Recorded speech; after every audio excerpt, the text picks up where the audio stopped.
check it. میتونی ببینی منو تو خیابون، میتونی ببینی چقدر زیگا تو رفت کردم، بین مردم رد کردن کلمه رو خم کردن.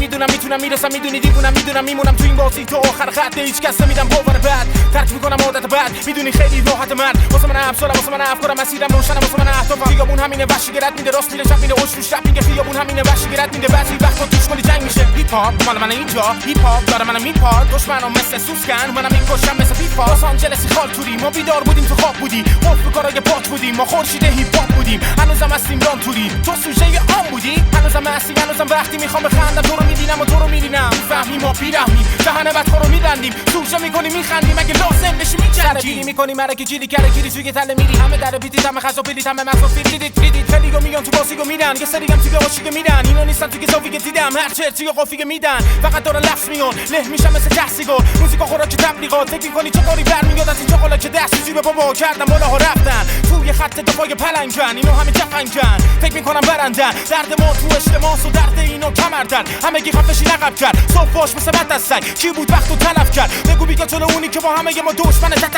میزنم زیر گوشت جوری که بگی کیک صورتم برم کرد. ما اینجا بودیم از اول، من از مغزم میکشم کارو، میرسم جام، میرم رو بام دنیا، دور میکنم از خودم اورگون و مسیر رو میرم با خدا. میجنگم مثل مار کبرا، هر کی بدر رو میشنیزنم، آروم میشینم پای دولار. فندک زیر بیت با